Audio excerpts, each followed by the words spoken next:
ഫെബ്രുവരിയിൽ ഡൽഹിയിൽ നടക്കുന്ന നിയമസഭാ തെരഞ്ഞെടുപ്പിലേക്ക് ഉറ്റുനോക്കുകയാണ് രാജ്യം. രാജ്യ തലസ്ഥാനത്ത് ഭരണം നിലനിർത്താൻ AAP കിണഞ്ഞു ശ്രമിക്കുമ്പോൾ 2000-ന് ശേഷം ആദ്യമായി അധികാരത്തിലേറുവാനാണ് BJP ശ്രമിക്കുന്നത്. അതേസമയം ഒരു പതിറ്റാണ്ട് മുൻപ് നഷ്ടമായ ഭരണം പിടിക്കാൻ കോൺഗ്രസും ശ്രമങ്ങൾ ഊർജിതമാക്കുന്നുണ്ട്. ഇവിടെ ഉറ്റുനോക്കുന്നത് ഇന്ത്യ സഖ്യത്തിന്റെ സാധ്യതകളാണ്. ഡൽഹിയോട് ചേർന്ന് കിടക്കുന്ന ഹരിയാനയിൽ AAPയുമായി സഖ്യമുണ്ടാക്കാൻ കോൺഗ്രസ് മടിച്ചിരുന്നു. ഭരണം പിടിക്കുമെന്നും ഒറ്റയ്ക്ക് സർക്കാർ ഉണ്ടാക്കാൻ സാധിക്കുമെന്നുമുള്ള കോൺഗ്രസിന്റെ ഓവർ കോൺഫിഡൻസ് ആയിരുന്നു ഹരിയാനയിൽ തിരിച്ചടിയായത്. എന്തായാലും ഡൽഹിയിലും സമാന രീതിയിലാണ് കാര്യങ്ങൾ മുന്നോട്ടു പോകുന്നത്. ഇന്ത്യ സഖ്യത്തിൽ കോൺഗ്രസിന്റെ അപ്രമാദിത്വത്തിനെ ചോദ്യം ചെയ്ത രംഗത്ത് വന്ന ആം ആദ്മി പാർട്ടി കോൺഗ്രസിനെ ഇന്ത്യ സഖ്യത്തിൽ നിന്നും പുറത്താക്കണമെന്ന് പറയുന്നുണ്ട്. ഇന്ത്യ സഖ്യം തന്നെ രൂപപ്പെടാൻ കാരണമായ കോൺഗ്രസിനെ അതേ സഖ്യത്തിൽ നിന്നും തന്നെ പുറത്താക്കണമെന്നാണ് AAP പറഞ്ഞത്. നേരത്തെ ഇന്ത്യ സഖ്യത്തിൽ നിന്നും BJP ബന്ധത്തിന്റെ പേരിൽ പുറത്തുനിന്ന AAPയെ കൈപിടിച്ച മുന്നണിക്കുള്ളിൽ പ്രതിഷ്ഠിച്ചത് കോൺഗ്രസ് പാർട്ടിയാണ്. നിലവിൽ AAPയുടെ കലിപ്പിന് പിന്നിൽ കോൺഗ്രസ് നേതാവ് അജയ് മാക്കന്റെ ചില പ്രസ്താവനകളുണ്ട്. 2013-ലെ നിയമസഭാ തെരഞ്ഞെടുപ്പിന് ശേഷം സർക്കാർ രൂപീകരിക്കാൻ കോൺഗ്രസ് അന്ന് AAPയെ സഹായിച്ചിരുന്നു. അന്ന് മുതൽ ഡൽഹിയിൽ കോൺഗ്രസിന് കഷ്ടകാലം തുടങ്ങിയെന്ന് തുറന്നു പറയാൻ അജയ് മാക്കൻ തയ്യാറായി. ഇതാണ് AAPക്ക് പെട്ടെന്നുണ്ടായ ദേഷ്യത്തിന് പിന്നിലെ കാരണം.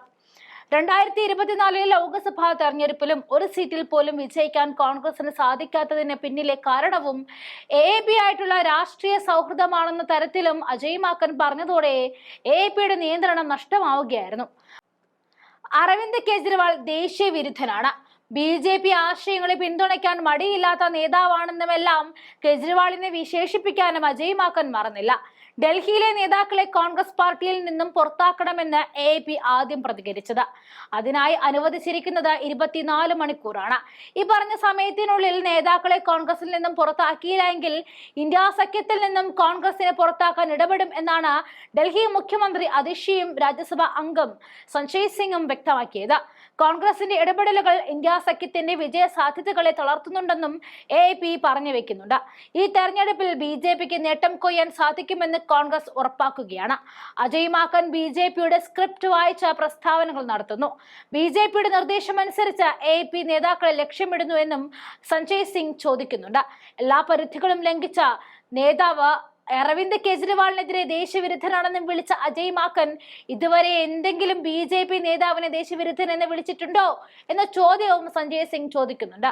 ഹരിയാനയിൽ കോൺഗ്രസ് AAP സഖ്യം ഇല്ലാതെ പോയതിന്റെ ആനുകൂല്യം മുതലാക്കിയ BJP അട്ടിമറിയിലൂടെ ഭരണം പിടിക്കുകയായിരുന്നു.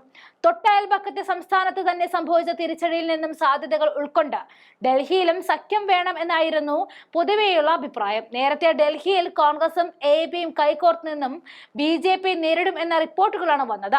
15ഓളം സീറ്റുകളിൽ കോൺഗ്രസ് പാർട്ടിയും 1-2 സീറ്റുകളിൽ ഇന്ത്യ സഖ്യത്തിലെ മറ്റ് അംഗങ്ങളും മത്സരിക്കും എന്നായിരുന്നു പുറത്തുവന്ന റിപ്പോർട്ടുകൾ. ശേഷിക്കുന്ന സീറ്റുകളിൽ AAP മത്സരിക്കുമെന്നും റിപ്പോർട്ടുകൾ ഉണ്ടായിരുന്നു. നേരത്തെയും തെരഞ്ഞെടുപ്പിൽ കോൺഗ്രസുമായി സഖ്യം ഉണ്ടാക്കില്ല എന്ന് അരവിന്ദ് കെജ്രിവാൾ വ്യക്തമാക്കിയിരുന്നു. കോൺഗ്രസിനൊപ്പമോ ഇന്ത്യ മുന്നണിയിലെ മറ്റേതെങ്കിലും പാർട്ടിക്കൊപ്പമോ സഖ്യത്തിലില്ല. ലോക്സഭാ തെരഞ്ഞെടുപ്പിൽ കോൺഗ്രസും AAPയും ഒന്നിച്ച് മത്സരിച്ചില്ലെങ്കിലും കനത്ത നിരാശയായിരിക്കും ഫലമെന്നും കെജ്രിവാൾ ചൂണ്ടിക്കാട്ടിയിരുന്നു. ഇതാണ് കോൺഗ്രസ് നേതാക്കളെ AAPക്ക് നേരെ പിന്തിരിപ്പിച്ച ഘടകം. എന്തായാലും ഇന്ത്യ സഖ്യത്തിൽ നിലവിൽ AAP, കോൺഗ്രസ് ഇവയിൽ ഒരു പാർട്ടി മാത്രമാണ് അവശേഷിക്കുക എന്ന് ഉറപ്പായി കഴിഞ്ഞു.